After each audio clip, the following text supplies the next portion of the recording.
Yes, so interest calculation का क्या meaning होता है कि अगर आप किसी को भी उधार में माल बेचते हो और वो अगर आपको टाइम से पैसा नहीं देता, तो आप इंटरेस्ट कैलकुलेट करोगे उस पे और इंटरेस्ट रिसीव करोगे। सेम एज अगर आप किसी से माल खरीदते हो और सामने वाले की पॉलिसी है कि अगर आप उसको टाइम से पैसा नहीं देते, तो वो भी आपसे इंटरेस्ट चार्ज करेगा। तो अगर आपको डेटर पे इंटरेस्ट कैलकुलेट करवाना है, किसी को भी अगर माल बेच रहे हैं उस पे इंटरेस्ट कैलकुलेट करवाना है, अगर वो टाइम से पैसा नहीं दे रहा, तो उसका क्या प्रोसीजर है? स्टेप नंबर 1, सबसे पहले आपको मास्टर्स में जाना है।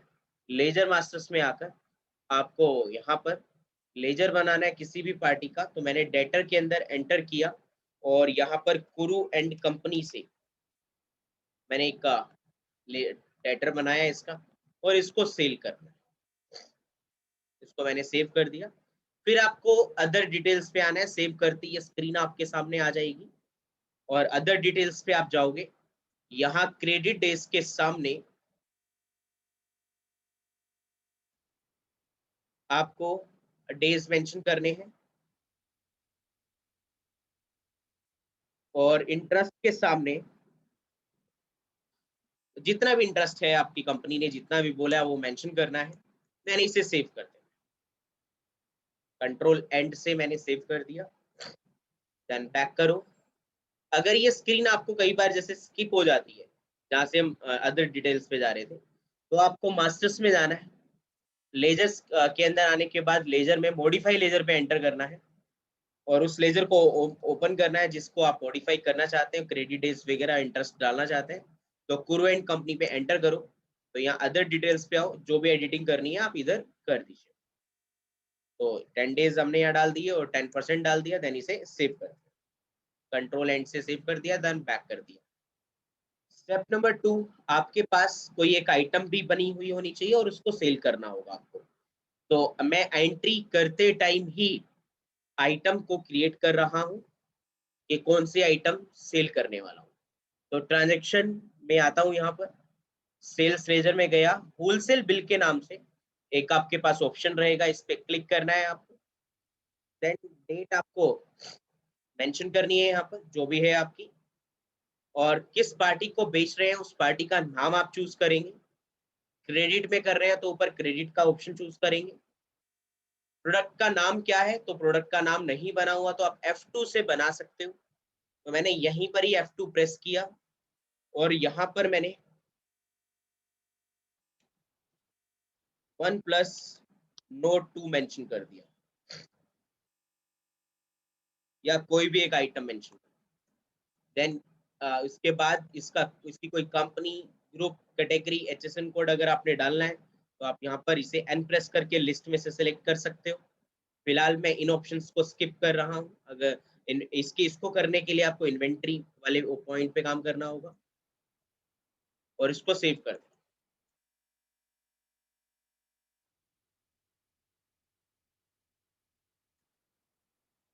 फिर जैसे ही आइटम बन जाएगी तो आप एक्सकेप करेंगे, आपकी इस लिस्ट में वो आइटम शो कर देगा। इस आइटम को आप सेलेक्ट करिए, क्वांटिटी जितनी भी है वो आप डाल दीजिए कि 10 मोबाइल, 15, 20 जो भी आप बेच रहे हैं आप।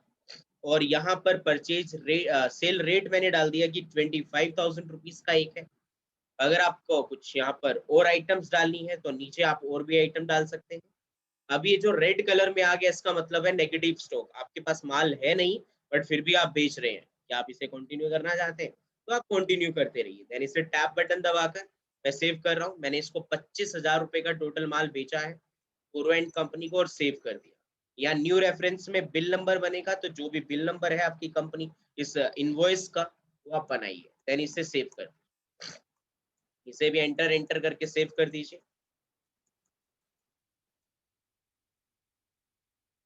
ओके करिए, प्रिंट नहीं करना, एक्सकेप कर दीजिए।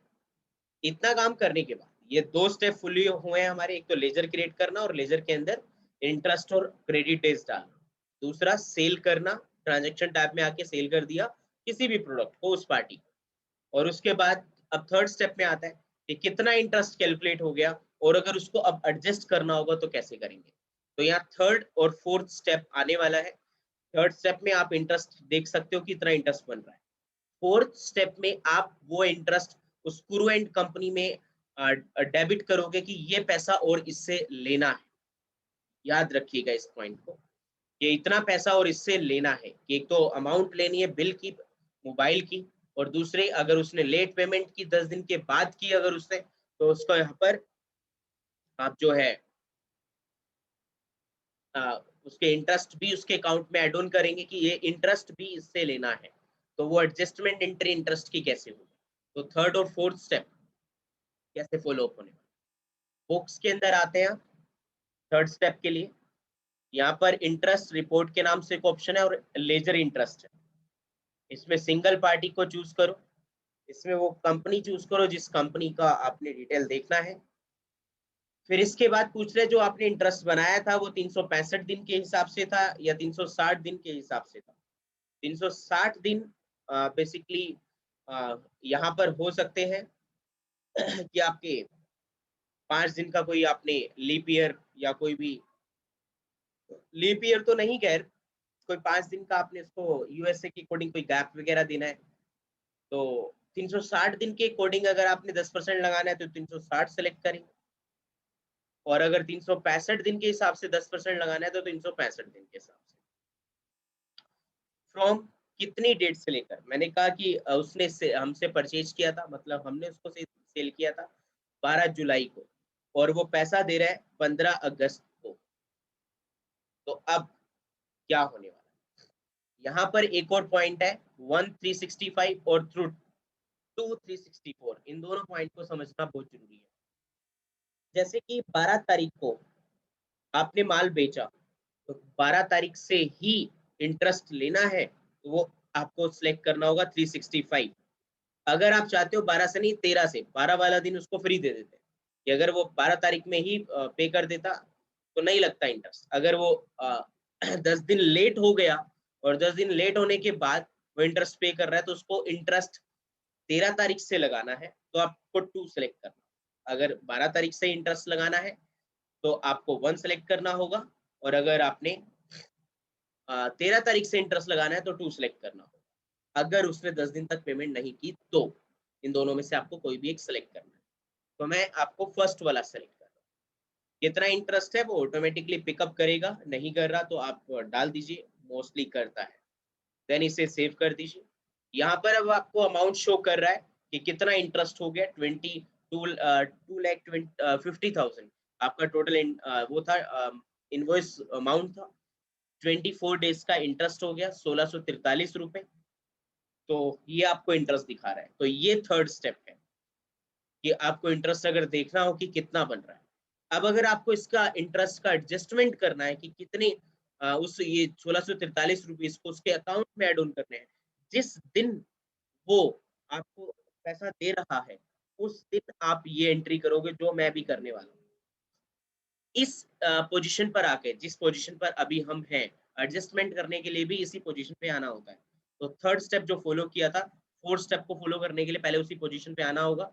फिर जैसे ही इस पोजीशन पे आप आओगे, इसको एस्केप बटन से बैक करोगे तो आपसे पूछेगा सेव इन अकाउंट, क्या इसके इंटरेस्ट को आप अकाउंट में सेव करना चाहते हो या नहीं। अगर जिस दिन ये पैसा दे रहा है उस दिन ये एंट्री करनी है, उस दिन यहाँ पर आना है और यहाँ पर आकर एस्केप प्रेस करना है। तो आपसे पूछेगा सेव इन अकाउंट, क्या ये जो 1643 रुपए गुरु एंड कंपनी के अकाउंट में सेव करने हैं एज ए इंटरेस्ट। मैंने कहा यस, तो इसको वाई प्रेस किया और एंटर कर दिया। अब यहाँ पर एक वाउचर ओपन होगा, इस वाउचर में डेट डालो जिस दिन पैसा आ रहा है, या और फिर एंटर करो। यहाँ ऑटोमेटिकली कंपनी जो है आपकी एंट्री बन जाएगी इंटरेस्ट की। Guarantee company account debit to interest account, ये ऑटोमेटिकली बनेगी। यहाँ मैंने कोई कंपनी नहीं बनाई, मैंने यहाँ पर कोई एंट्री नहीं बनाई, मैं सिर्फ यहाँ डेट डाली और एंटर किया है। और यहाँ पर एंटर करके इसको सेव कर दो और यहाँ नीचे लिख दो interest for this period, save करो। अब ये फोर्थ स्टेप भी डन। ये फोर्थ स्टेप मैंने कैसे किया एक बार फिर से बताता हूँ। आप बुक्स पे जाएंगे, यहाँ पर आपके पास इंटरेस्ट के नाम से एक ऑप्शन होगा, इंटरेस्ट रिपोर्ट के नाम से। यहाँ पर लेजर इंटरेस्ट होगा, सिंगल पार्टी के हिसाब से देखना है। देन उसके बाद यहाँ पर आप उस कंपनी को चूज करो जिस कंपनी का इंटरेस्ट आप कैलकुलेट करना चाहते हैं। किस डेट से लेके किस डेट तक का करना है वो डालो, और 10% है या जितना भी है उससे एंटर करके सेव कर दो। देन यहाँ पर इंटरेस्ट दिखाएगा, देन एस्केप प्रेस करते ही पूछेगा कि अकाउंट इंटरेस्ट सेव करना है या नहीं, यस करो, डेट डालो, एंटर करते ही अपने आप ये एंट्री बनाएगा और सेव कर दे। देन इसको सेव करते ही आपके क्या हो जाएगी, वो एंट्री यहाँ पर वो जो इंटरेस्ट की अमाउंट थी उसके अकाउंट में डेबिट हो जाएगी। अब उसका अगर मैं अमाउंट देख रहा हूँ 25,000 से चेंज होकर सॉरी 2,50,000 से चेंज होकर कितना बन गया, 2,51,643 रुपीज। तो इससे ये अमाउंट विद इंटरेस्ट लेनी है आज। तो अब जब वो हमें पैसा दे रहा है तो 5th नंबर स्टेप आपको क्या करना होगा, अकाउंट्स में आना होगा, अकाउंटिंग वाउचर में जाना होगा, रिसिप्ट के अंदर आप उससे पैसा लो कि जितना भी पैसा वो दे रहा है, जिस डेट को मैंने कहा वो 15/8 को पैसा दे रहा है, क्योंकि 15/8 को इंटरेस्ट कैलकुलेट उसी दिन इंटरेस्ट कैलकुलेट करना है जिस दिन वो पैसा दे रहा है। एंटर करो किस पार्टी से पैसा रिसीव हो रहा है, कुरवेंट कंपनी से। कितना रिसीव हो रहा है वो देखो लेफ्ट हैंड साइड में टोटल दिखा रहा है आपको, वो आप यहाँ पर डाल दीजिए। मैंने कहा एग्जैक्ट पूरा ही ले रहा हूँ उससे, अगर आधा दे रहा है जितना भी दे रहा है तो वो आप डाल दीजिए। कौन से बिल का पैसा वो आपको दे रहा है, 2 बिल हैं, एक तो आपका 2,50,000 का और एक 1643 इंटरेस्ट का, ये दोनों अलग अलग बिल एक्चुअली बन जाएंगे। तो फिर से एडजस्टमेंट करो, ये इंटरेस्ट वाला बिल चूज करो एंटर से ही, और यहाँ पर कैश या बैंक जैसे भी वो आपको दे रहा है पैसे वो आप डाल दीजिए। या अगर वो 50,000 से ऊपर पेमेंट होती है तो पैन नंबर डालना जरूरी होता है। यहाँ नरेशन आएगी अगर जिस भी टाइप से नरेशन या डिस्क्रिप्शन आपने लिखनी है, देन इसे सेव करो। तो ये आपका टोटल स्टेप था इंटरेस्ट कैलकुलेट करने का और इंटरेस्ट को उसके अकाउंट में ऐड ऑन करने का, ताकि उससे इंटरेस्ट भी ले पाए। तो इंटरेस्ट कैलकुलेट और ऐड ऑन इस तरीके से होता है। इसके स्टेप्स आप लोग राइट डाउन करो, मैं ओपन कर रहा हूँ।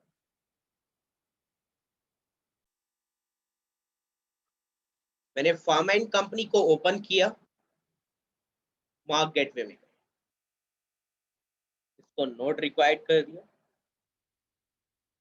बैच वाइज डिटेल का मीनिंग होता है कि अगर आप लोगों को बैचेस मेंटेन करने हैं प्रोडक्ट के, कि कौन से बैच में कौन कौन से प्रोडक्ट हैं और उसकी मैन्युफैक्चरिंग डेट क्या है और उसकी एक्सपायरी डेट क्या है। तो अगर आपको बैच वाइज मैन्युफैक्चरिंग और एक्सपायरी डेट्स को सेट करना है तो आप बैच वाइज डिटेल का यूज करते हो। तो जब आप माल खरीदोगे तब आपको बैच नंबर और एक्सपायरी डेट डालनी होगी, और अगर आप जब सेल करोगे तब आपको सेलेक्ट करनी होगी कि कौन से प्रोडक्ट का या कौन से बैच का माल आप सेल कर रहे हैं। और अगर वो लिस्ट शो कर रही है तो आप माल सेल कर सकते हैं, अगर वो लिस्ट शो नहीं कर रही तो मतलब वो एक्सपायरी। सो कैसे हम लोग इस बैच वाइज डिटेल के प्रोसेस को रन करते हैं, देखिए सामने। सबसे पहला स्टेप आपका क्या रहेगा, सबसे पहले आप एक आइटम क्रिएट कर ले जिस आइटम के ऊपर आपको बैच वाइज सेट करना है, और फिर जब खरीदेंगे तो वो आइटम सेलेक्ट करोगे तो आपसे बैच नंबर पूछेगा, एक्सपायरी डेट पूछेगा। ऐसे ही जब सेल करोगे तो आपको सेलेक्ट करना पड़ेगा कि कौन से बैच नंबर का माल आप सेल कर रहे हैं। तो मैं इन्वेंट्री मास्टर के अंदर आकर एक आइटम क्रिएट कर दे रहा हूँ F2 से। उस वहां पर आने के बाद मैंने F2 प्रेस किया और यहाँ पर मैंने PCM 650 के नाम से डाल दिया। टैबलेट है, स्ट्रिप मतलब आप इसको किस बेसिस पर सेल करते हो, स्ट्रिप बेसिस पर या टैबलेट बेसिस पर। तो मैंने कहा स्ट्रिप बेसिस पर करता हूँ, STRI मैंने यहाँ लिख दिया और यहाँ पर टैबलेट लिखना होगा, ओनली टैब लिखना है आपको, टैबलेट अपने आप हो जाएगा। मतलब कि क्या है, यूनिट फर्स्ट, मतलब कि आप उसको पहले तो स्ट्रिप में बेचते हो। कुछ लोग अगर आपसे ओनली टैबलेट लेने आते हैं 4 5 6 7 इस तरीके से, तो आप सेकंड यूनिट आपकी टैबलेट हो जाएगी, फर्स्ट आपकी स्ट्रिप रहेगी, दूसरी आपकी टैबलेट हो जाएगी। फिर इसके बाद यहाँ पर इसे सेव कर दीजिए, ग्रुप सोल्ट और कैटेगरी वगैरह है तो डालिए, नहीं तो इसको आप स्किप कर दीजिए। उसके बाद सेव कर दिया हमने ये, और अब क्या करना है, अब हमें ये वाली आइटम्स मल्टीपल खरीदनी है। तो आप ट्रांजेक्शन टैब में आइए, सेकंड स्टेप में transaction tab, purchase and wholesale bill. इसके अंदर आप डेट डालो, किस डेट को खरीद रहे हो, कैश में क्या कैसे खरीद रहे हो वो आप डाल दीजिए। पार्टी मतलब बिल नंबर आपको डालना होता है, यहाँ पर एंटर करिए। देन प्रोडक्ट क्या है, PCM 650, मैंने चूज कर ली कि क्या आइटम है। यहाँ बैच नंबर आपको डालना होगा।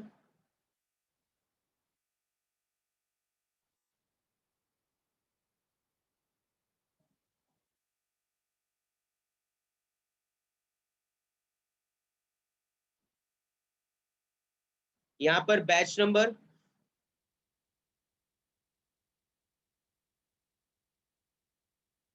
मैंने डाल दिया, और उसके बाद एक्सपायरी डेट डाल रहा हूं मैं कि कब एक्सपायरी होने वाली है ये आइटम। मैंने कहा कि ये 8 मंथ और 21 में एक्सपायरी हो जाएगी। देन इसे यस कर दो। यहाँ पर अब क्वांटिटी डालो कि कितनी क्वांटिटी है, 50, एंटर करो। परचेज रेट क्या है, मैंने परचेज रेट डाल दिया कि मैंने एक स्ट्रिप जो है 25 रुपीज का खरीदा। यहाँ पर अगर जीएसटी से रिलेटेड इंफॉर्मेशन आपने वहां डाली होंगी, HSN कोड वगैरह, तो यहाँ पर आ जाए। देन इसे सेव कर दें। ये रेड शो कर रहा है, कोई बात नहीं, देन इसे सेव कर दीजिए। पार्टी नेम किससे खरीदा है वो पार्टी की डिटेल डाल दो। यहाँ पर जीएसटी नंबर वगैरह है तो आप डालिए, नहीं तो स्किप कर दीजिए इसे आप। देन इसे सेव कर दें, इसे टैब बटन से सेव कर देना आप। ये जो आपसे पूछता है ना एंटर डिस्क्रिप्शन, तो इसको एंटर करना पहले तो, और उसके बाद एक्सकेप करके यस कर देना। और यहाँ टेक्स्ट समरी देखनी है तो इस पे एंटर करो, नहीं तो नो कर दो। मैं नो कर रहा हूँ, अभी कोई टेक्स्ट नहीं है। देन इसे सेव कर दे।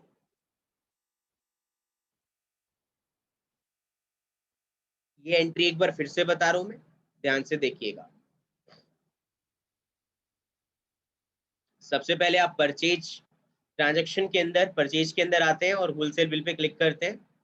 अपनी डेट डालते हैं, कोई किस पार्टी से आप परचेज कर रहे हो वो पार्टी दीजिए आप यहाँ पर। बिल नंबर क्या है, और यहाँ डेट डालिए आप। यहाँ प्रोडक्ट का नाम मैंने PCM चूज कर लिया।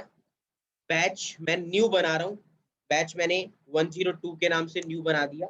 और ये एक्सपायरी मैंने कहा होने वाली है 9th मंथ में 21। यस कर दिया मैंने इसे। कितनी क्वांटिटी खरीद रहे हो, 100। और परचेज रेट क्या है, मैंने कहा इसका परचेज रेट 30 रुपीज है।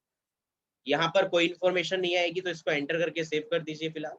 और ये जब डिस्क्रिप्शन आती है तो इसे एक्सकेप करो और टैप बटन दबाकर यहाँ पार्टी का नाम किससे खरीदा है वो अगर डिटेल्स है तो आप डाल दीजिए। देन इसे सेव कर दीजिए। यहाँ पर भी अगर कुछ डिस्क्रिप्शन है तो आप डाली, नहीं तो इसको एक्सकेप से सेव कर दीजिए। देन इसे नो कर, देन इसे सेव कर दीजिए आप एंटर एंटर करके, और इसे एक्सकेप कर दो, प्रिंट नहीं करना अभी हमने। तो कुछ माल खरीदा तो उसका बैच नंबर और एक्सपायरी डेट डाल दी। अगर आप कुछ माल अब सेल करते हैं तो आप ट्रांजेक्शन टैब में, थर्ड स्टेप में ट्रांजेक्शन टैब में ही आएंगे। सेल्स के अंदर बिल पे एंटर करेंगे, किस डेट को माल बेच रहे हैं वो डेट यहाँ डालेंगे। यहाँ पर PCM जो आप आइटम बेच रहे हो जो भी वो सिलेक्ट कर लो, किस बैच की आइटम बेच रहे हो।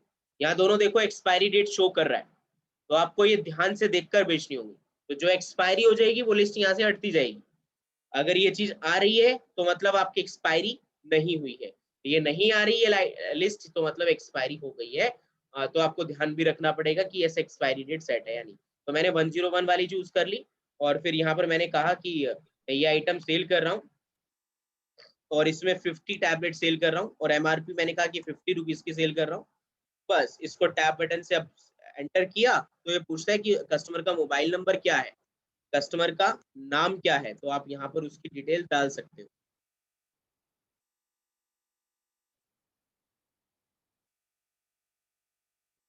देन इसे सेव कर दे। एंटर एंटर से ही कर रहा हूँ मैं, कोई और बटन प्रेस नहीं किया मैंने अभी। बस ये सेव हो गई। देन बैक करो इसे। अब अगर आपको इसकी रिपोर्ट निकालनी है बैच वाइज की, तो आपको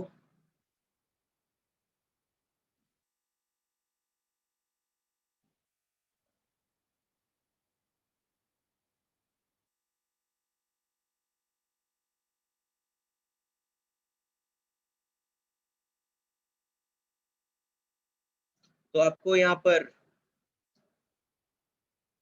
क्या नाम है, कहाँ गया इसका ऑप्शन,